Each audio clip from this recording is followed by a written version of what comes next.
ओम नमः शिवाय। श्री महापुराण पहला खंड 21वां अध्याय। ब्रह्मा जी बोले, हे नारद, इस प्रकार शिवजी समस्त देवताओं सहित अलकापुरी में पहुँचे तथा निधिनाथ की विनती मानकर वही वास करने लगे।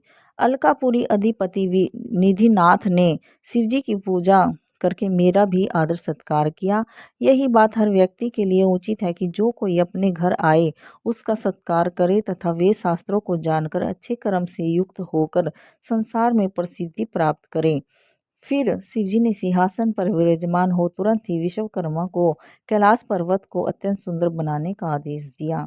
उन्होंने आज्ञा दी कि प्रत्येक गण तथा सूर मुनि लोगों के लिए भी सुंदर सुंदर मंदिरों की स्थापना की जाए। विश्वकर्मा शिवजी का यह आदेश सुनकर अत्यंत प्रसन्न हो कैलाश पर्वत पर मंदिरों को बनाने में प्रवृत्त हुए। उन्होंने एक बहुत ही सुंदर और विचित्र स्थान का निर्माण किया जो भिन्न भिन्न प्रकार की सामग्री तथा रत्नों से अलंकृत बहुमूल्य स्वर्ण पत्रों से सजा हुआ था। बीच में एक मुख्य स्थान शिवजी के लिए निर्मित किया गया। अंतपुरी अलग से बनाई गई।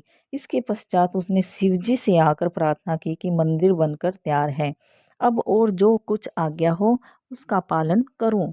यह सुनकर शिवजी अत्यंत प्रसन्न हुए।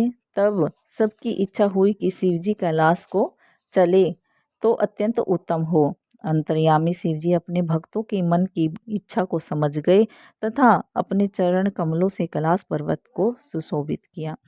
इतनी कथा सुनकर ब्रह्मा जी बोले, हे नारद, उसी समय मैं और विष्णु दोनों ब्राह्मणों को साथ लेकर शिवजी के पास पहुँचे तथा निधिपति ने हम सब की ओर से प्रार्थना की कि हे स्वामी, सबकी प्रबल आकांक्षा है कि आपका अभिषेक एवं पूजन किया जाए।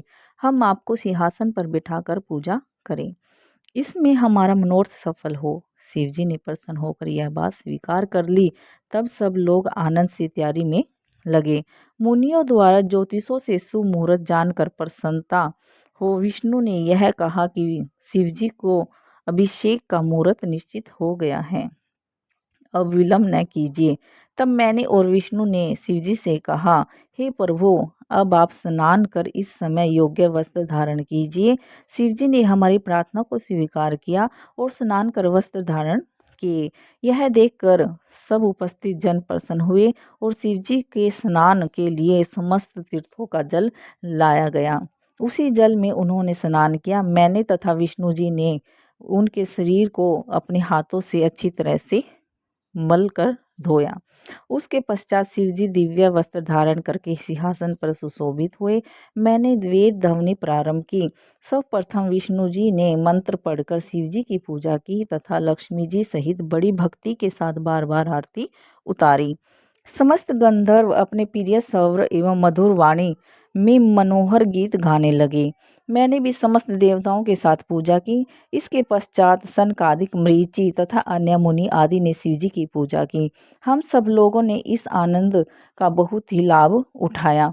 उस समय चारों ओर से धन्य धन्य का शब्द सुनाई देता था। सब लोगों ने अत्यंत आनंद के साथ वह उत्सव मनाया। अगर वीडियो अच्छी लगी हो तो लाइक करें, सब्सक्राइब करें। धन्यवाद।